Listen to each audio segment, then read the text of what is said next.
नमस्कार।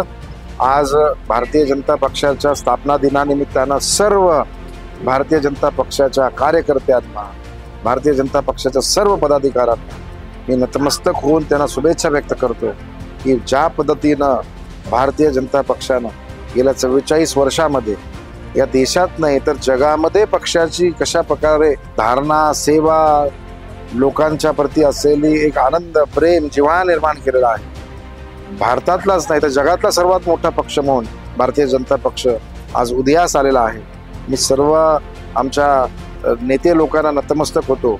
मागच्या 10 वर्षात जे मोदी साहेबांनी केलेलं कार्य, महाराष्ट्रामध्ये फडणवीस साहेबांच्या आणि बावनकुळे साहेबांच्या नेतृत्वात केलेलं काम जे आहे आणि इतर आमचे सर्व नेते मंडळी आहेत, पदाधिकारी आहेत, कार्यकर्ते आहेत, या सर्वांच्या माध्यमातून ज्या पद्धतीनं पक्ष खऱ्या अर्थानं समाजसेवा करत आहे, याच्यामध्ये राजकारणापेक्षा समाजकारण हे या ठिकाणी ध्येय ठेवून काम चालू आहे। आणि मला विश्वास आहे की ज्या गतीनं पक्ष प्रत्येक जात, धर्म, पंथ, भाषा, वर्ण, वर्गाच्या पलीकडे जाऊन माणुसकीची सेवा करतो आहे, त्याच्यामध्येच लोकांमध्ये भारतीय जनता पक्षाच्या प्रती एक सद्भावना, प्रेम, जिव्हाळा निर्माण झालेला आहे। ज्या पद्धतीनं देशप्रेमाच्या माध्यमातून पक्ष पुढे मोठा होतोय, ही भावना प्रत्येक जनसामान्यामध्ये आवडलेली आहे, त्यांना हवंसं वाटलेलं आहे।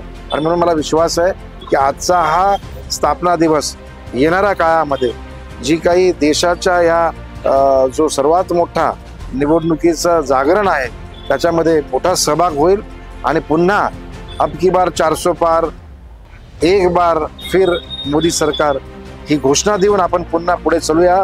पुन्हा मोदी साहेब तिसऱ्यांदा या देशाचे कर्तृत्ववान, यशस्वी असे प्रधानमंत्री होतील आणि पुन्हा देशाला जगामध्ये तिसरी आर्थिक महासत्ता बनवण्यासाठी आपण आगेकूच करूया, अशी मी सर्वांना शुभेच्छा व्यक्त करतो।